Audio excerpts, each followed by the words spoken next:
Hello dear students, welcome to SS Memorial Public School online classes YouTube channel.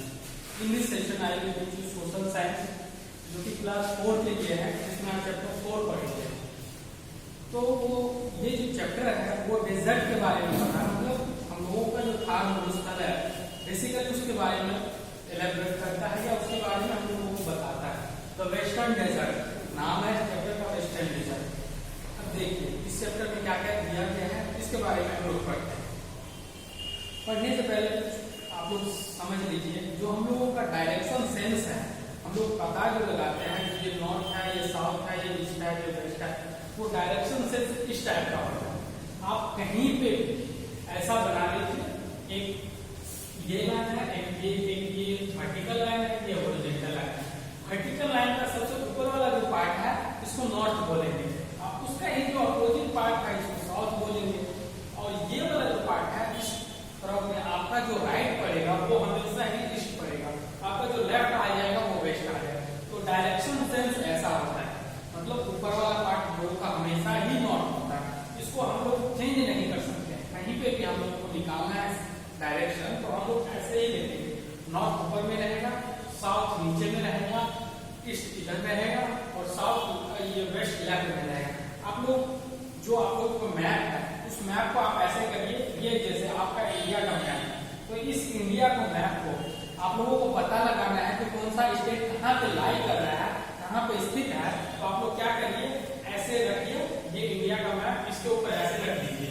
तो India के map पे अगर ऐसे रखते हैं तो आप लोग देख पाइएगा, अगर ये ऐसे ऐसे है तो ये ऊपर वाला जो पार्ट है ये नॉर्थ पार्ट में जाएगा, नीचे वाला जो पार्ट है ये साउथ पार्ट में। तो साउथ इंडिया तमिलनाडु वगैरह, केरला वगैरह ये सब इधर जाता है, और ये जो है ये ईस्ट पार्ट में जाएगा। तो ये लोग हम जानते हैं जो नॉर्थ ईस्ट में कौन कौन सा स्टेट है, सेवन सिस्टर्स ऑफ इंडिया है, तो वहां पे है। ये जो पार्ट है वो वेस्ट पार्ट में जाता है। तो देखिए डायरेक्शन सेंस ऐसा ही होता है। तो अब देखते हैं इसमें और क्या क्या दिया गया है। आप लोग डायरेक्शन सेंस के बारे में समझ गए होंगे, अब देखते हैं क्या क्या दिया होगा। To the southwest of the Satluj basin lies a very hot, dry and sandy area. Sutlej basin मतलब सतलज एक रिवर है, ये तो आप लोग जानते हैं। सतलज बेसिन मतलब होता है घाटी, मतलब जिस से होके हम लोगों का रिवर गुजरता है या फ्लो करता है उसी को हम लोग बेसिन बोलते हैं। जितना दूर तक उसका एरिया रहता है उसी को हम लोग बेसिन करते हैं। तो सतलज बेसिन जो सतलज बहुत पुराना नदी है तो उसका बेसिन भी बहुत बड़ा है, और उसके बेसिन के साउथ वेस्ट पार्ट में तो देखिए अप्रोक्सीमेटली मैं आपको बताता हूँ, एग्जैक्टली यहाँ पे नहीं है, अप्रोक्सीमेटली मैं आपको बताता हूँ। जो सतलज रिवर जो है तो हम लोगों का यहाँ पे कहीं मतलब लाई करता है, यहाँ पे फ्लो करता है। अब सतलज रीजन के, सतलज रिवर के बोलता है हम लोगों का साउथ वेस्ट वाला पार्ट में जो एक एरिया पड़ता है उसको थार डेजर्ट बोला जाता है। तो देखिए ये सतलज है, ये सतलज के ऊपर ये डायरेक्शन वाला पार्ट थोड़ा सा ये वाला पार्ट यहाँ पे ले आए हैं, तो इसको शॉर्ट कट के लिख दिया। यहाँ पे ई का मतलब होगा ईस्ट, डब्ल्यू का मतलब डब्ल्यू साउथ, डब्ल्यू का मतलब होगा वेस्ट, और एन का मतलब होगा नॉर्थ, एस का मतलब होगा साउथ। तो ये वाला पार्ट इसको छोटा करके मैं यहाँ पे ले आया।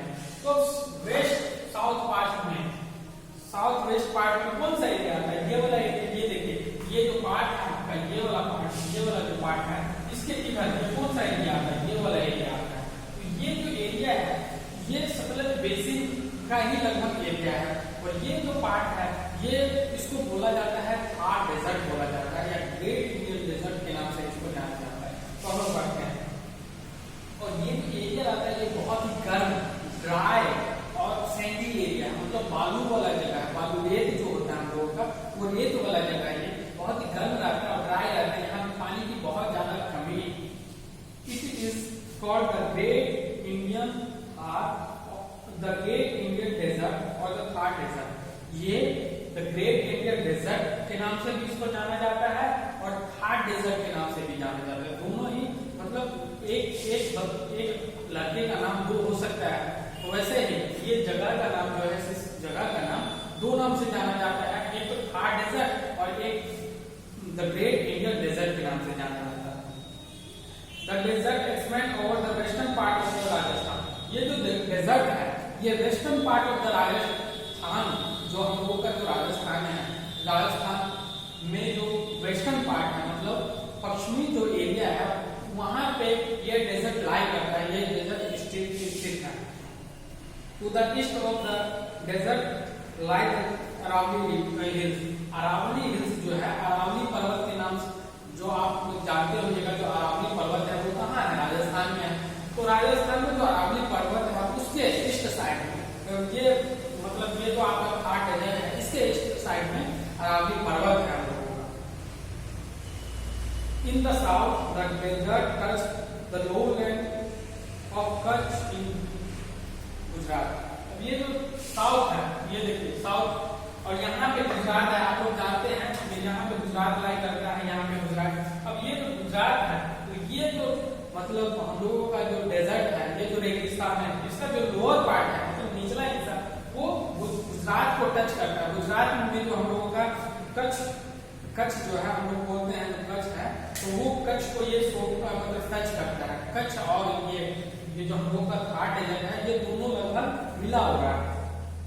इन the west the Thar desert extend into Pakistan. अब देखिए ये जो पाकिस्तान इधर वाला पार्ट है, अब देखिए ये वेस्ट पार्ट में, अब यहाँ पे देखिए यहाँ पे क्या बोला गया, in the west the Thar desert extend into Pakistan. ये जो थार डेजर्ट है ये इसका वेस्ट में कौन सा पार्ट आएगा, तो ये वाला डायरेक्शन वाला पार्ट यहाँ पे देखिए, आपको इमेजिनेशन करें यहाँ पे रख दी है। अब देखिए ये इसका इधर वाला पार्ट जो होगा वो वेस्ट वाला पार्ट हो जाएगा, तो इधर ही पाकिस्तान हम लोग, अगर आप लोग मैप देखेंगे तो आप लोगों को पता होगा जो इधर भी पाकिस्तान है, तो यहाँ पे पाकिस्तान को भी टच करता है ये थार डेजर्ट, इंडिया में भी थार डेजर्ट, और ये जो लोअर पार्ट है इसका जो इंडिया में है वो गुजरात के कच्छ को टच करता है। The Great Indian Desert is very vast stretch of sand dotted with sand dune and sand hill. Sand dune क्या होता है? Dune क्या होता है? सिंपल सा वो होता है, एक टिब्बा होता है आपका।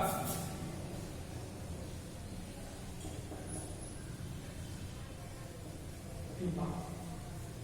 Dune का मतलब होता है टिब्बा, मतलब छोटे छोटे टिब्बा। Dotted मतलब होता है छोटा, एक देखिए जैसे डॉटेड, ऐसे ये डॉटेड होता है, आप लोग जानते हैं। तो अगर बहुत बड़ा एरिया में है वहां पे अगर ऐसे करके टिब्बा है, टिब्बा मतलब छोटा छोटा पहाड़ी टाइप का जो है ऐसे ऐसे बहुत फैला हुआ है, तो हम लोग अगर ऊपर से उसको देखते हैं तो देखने में डॉटेड टाइप लगेगा। बहुत बड़े एरिया में अगर हम देखेंगे उसको टिब्बा तो डॉटेड टाइप लगेगा, तो वही इसमें बोला गया है कि ये जो ड्यून्स है, सैंड का जो ड्यून्स है वो डॉटेड टाइप देखने में इसमें लगता है। And sand hills, sand hills देखो, ड्यून्स और हिल्स में ये अंतर होता है, ड्यून जो होता है वो छोटा होता है, ड्यून्स जो होता है वो छोटा छोटा होता है, और हिल्स जो होता है मतलब पर्वत, मतलब वो बड़ा बड़ा रेंज का बड़ा बड़े बड़े, जब ये हम लोगों का टिब्बा जो होता है वो बहुत बड़ा हो जाता है तो उसको ड्यून्स बोला जाता है। जो वो छोटा छोटा रहता है तो तो उसको हिल्स बोला जाता है, जब वो छोटा छोटा रहता है तो उसको ड्यून्स बोला जाता है। अब देखिए रेत राजस्थान में है, वहां पे रेत है मतलब बालू है। अब बालू जब हवा चलता है तो वो बालू को मतलब रेत को साथ में उड़ा के ले जाता है एक जगह से दूसरे जगह। तो जब भी यहाँ पे तूफान आता है तो ये जो टिब्बे हैं, ये जो ड्यून्स हैं, ये जो हिल्स हैं, रेत के जो हिल्स हैं और ड्यून्स हैं, ये शिफ्ट कर जाते हैं अपने जगह से। मतलब बहुत ज्यादा तेज से अगर ये तूफान आ रहा है या हवा चल रही है तो वो क्या होता है, एक स्थान से उसका मिट्टी उड़ के उस हवा के साथ दूसरे स्थान में चला जाता है और वहां पे धीरे धीरे जमा होते होते होते होते वहां पे एक ड्यून्स का निर्माण हो जाता है, और अगर वो और ज्यादा बड़ा हो गया तो वहां पे एक हिल्स का निर्माण होता है। तो ये ड्यून्स और हिल्स जो रहते हैं वो इस रेगिस्तान वाले पार्ट में शिफ्ट होते रहते हैं, एक जगह से दूसरे जगह चेंज होते हैं। वो इस पे डिपेंड करता है जो हवा कितनी तेज गति से बह रही है और कितने कितने अंतराल पर बह रही है। अगर बहुत ज्यादा तेज गति से बह रही है और रेगुलरली रोज लगभग आती है वो हवा, तो बहुत जल्दी ड्यून्स फॉर्म हो जाएंगे, हिल्स फॉर्म हो जाएंगे। अगर बहुत दिनों दिनों पे आते हैं तो धीरे धीरे मगर शिफ्ट होते रहते हैं एक जगह से दूसरे जगह।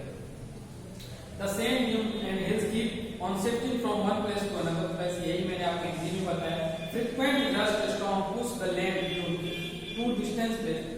देखिए frequent dust storm मतलब ये जो आंधी, ये जो धूलकण वाली या रेत वाली जो आंधी है जो फ्रिक्वेंट होता है वहां पे राजस्थान में, ये रेगिस्तान वाले एरिया में ये फ्रिक्वेंट लगभग वहां पे होते ही रहते हैं, 2-4 दिन में एक बार जरूर हो जाते हैं।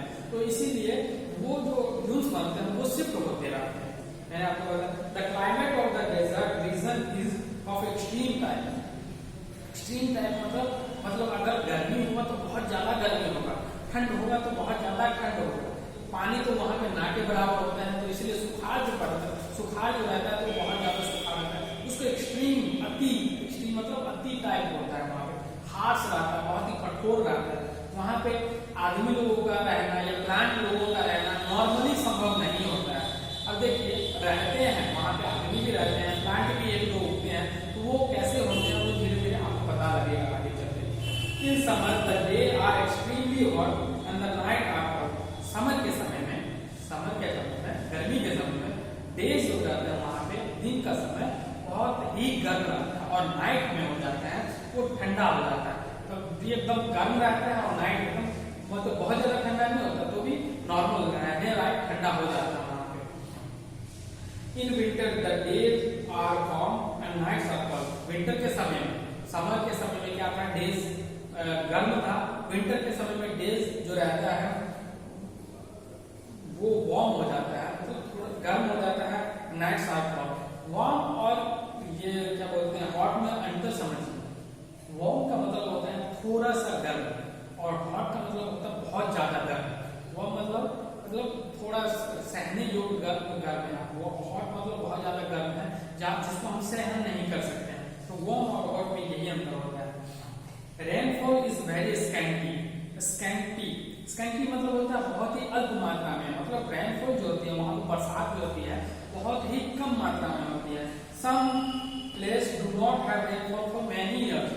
कुछ जगह ऐसा भी है, ये रेगिस्तान में, ये थार डेजर्ट में कुछ जगह ऐसा भी है जहाँ पे वर्षा बहुत सालों से हुई ही नहीं है।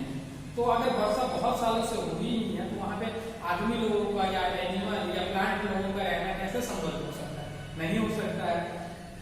The Sahara Desert in North Africa is the largest desert in the world. अब देखिए इंडिया में the Thar Desert largest है। अगर वर्ल्ड का बात किया जाए, वर्ल्ड में पूरे संसार में सबसे बड़ा रेगिस्तान कहाँ पे है, तो वो है सहारा डेजर्ट, जो कि नॉर्थ अमेरिका में, नॉर्थ अफ्रीका एक मतलब कंट्री है, उसके नॉर्थ में जो है तो वहां पे ये सबसे बड़ा डेजर्ट है जो रेगिस्तान है, थार सहारा डेजर्ट, वो वहां पे स्थित है। It receive the maximum sunshine with an annual average 97% in over 43,000 hours in eastern part of the desert. ये तो हम लोगों का सहारा डेजर्ट है जो कि नॉर्थ अफ्रीका में स्थित है। वो दुनिया का सबसे ज्यादा वहां पे मतलब सबसे ज्यादा दिन वहां पे धूप उगता है।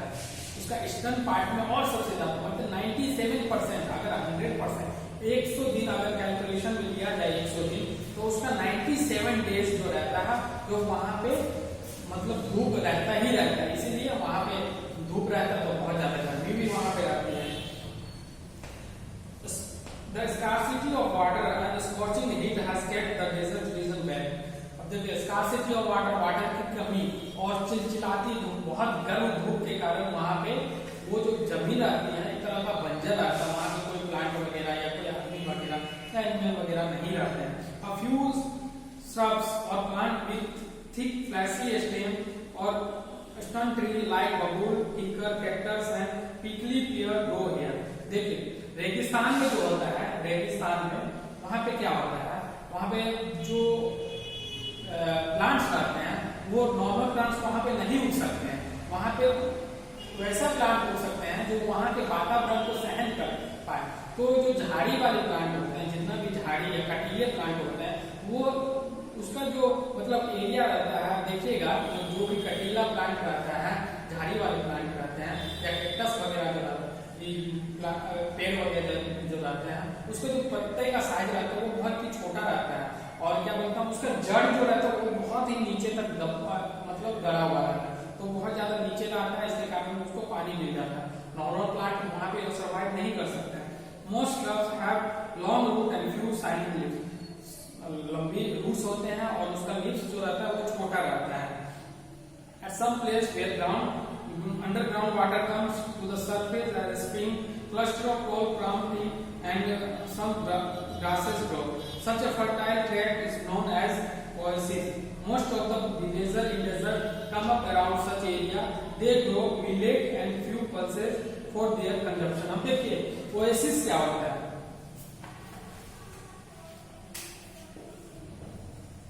ये ओएसिस है। देखिए अगर बहुत बड़ा एरिया आपका रेगिस्तान का एरिया है तो बहुत बड़ा एरिया है, मान लीजिए बहुत बड़ा एरिया, इतना बड़ा एरिया है।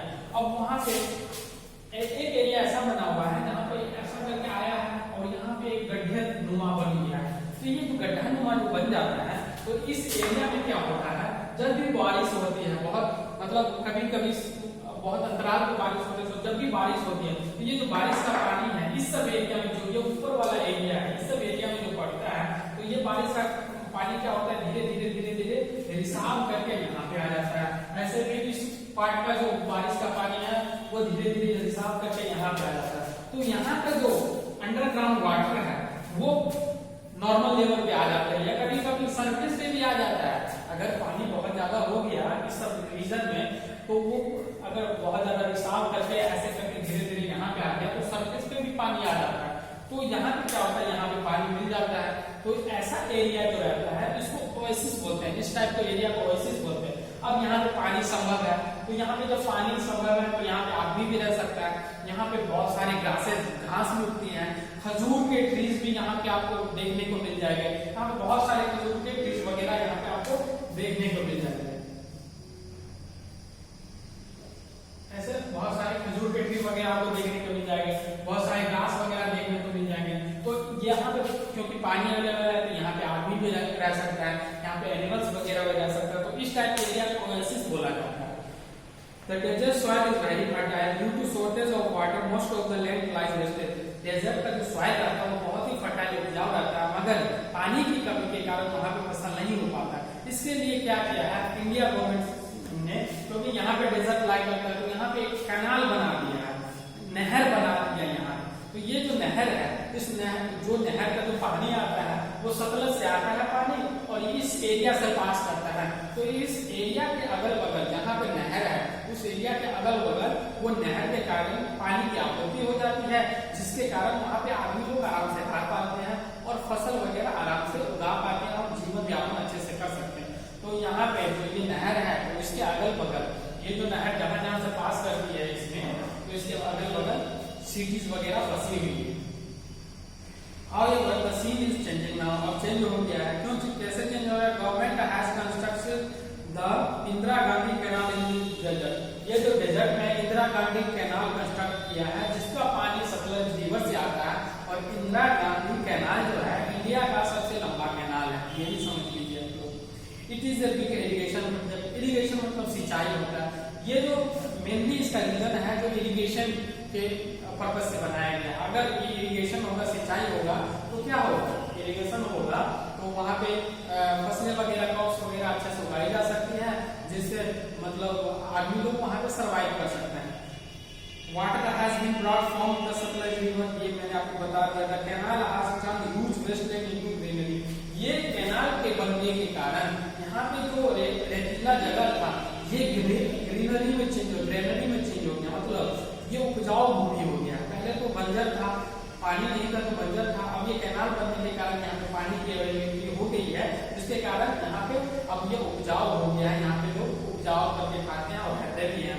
Wheat, maize, jowar, bajra and pulses are grown here. Wheat मतलब होता है आपका गेहूं, मेज मतलब मक्का, ज्वार, बाजरा ये सब यहाँ पे उगाए जाते हैं। Camel is a very useful animal in the desert. आप लोग सुने होंगे जो कैमल ऊंट जो रहता है वो रेगिस्तान में रह जाता है। क्यों रह जाता है? क्योंकि वो बहुत दिनों तक, मतलब 2, 4 या 5 दिनों तक उसको खाना पानी नहीं भी मिलता है तो वो आराम से रह जाता है, उसको कोई प्रॉब्लम ज्यादा नहीं है। क्योंकि अगर वो एक बार पानी पीता है तो 100 लीटर, 50 लीटर, 60 लीटर, 70 लीटर ऐसे करके वो पानी एक बार में पी लेता है, जिसके कारण क्या है तो वो 3, 4, 5 दिन तक वो आराम से सर्वाइव कर सकता है, उसको कोई दिक्कत नहीं होता। वैसे ही खाना को भी वो एक बार में संग्रहित कर लेता है अपने शरीर में, तो 3-4 दिन उसको कोई प्रॉब्लम नहीं होता है। और उसका जो ऊंट का जो पैर रहता है वो गद्देदार पैर रहता है, जिसके कारण अगर आप लोग रेत में जाइएगा तो आप लोग अपना उठाइएगा तो वो धंस जाएगा। मगर आप लोग क्या करिए, गद्देदार कोई चीज पहन लीजिए, आप तब जाइए देखते तो आप लोगों का पैर नहीं धंसेगा। तो इसलिए ऊँट वहां पे सर्वाइव कर जाता रह जाता है, क्योंकि वो 3-4 दिन 5 दिन का खाना और पीना एक साथ ही अपने शरीर में स्टोर कर लेता है, साथ में उसको चलने फिरने में कोई भी दिक्कत नहीं होती। इसलिए ऊँट को वहां का लोग पालते हैं और वो उसको मतलब अपने हिसाब से काम देते हैं उसको। It can survive without food and water for many days in desert। मैंने बताया it can move easily through hot sand because of large padded feet। Padded मतलब गद्देदार है, लार्ज पैडेड मतलब उसके जो फीट रहते हैं वो गद्देदार आते हैं, गद्देदार पैर रहते हैं। It is therefore called the ship of the desert. रेगिस्तान का जहाज किसे बोला जाता है, आप लोगों को पहले से ही पता होगा, वो ऊंट को बोला जाता है। तो हम लोग ने यहाँ पे पढ़ा जो western desert, the Thar desert और द ग्रेट इंडियन डेजर्ट के बारे में हम लोग पढ़े। वहाँ पे किस तरह के जलवायु रहते हैं, कौन कौन वहाँ पे प्राणी रहते हैं, इस सब के बारे में हम लोग पढ़े। तो ये आप लोगों का कंप्लीट हो गया है। अब इसका हम क्वेश्चन आंसर करेंगे। तो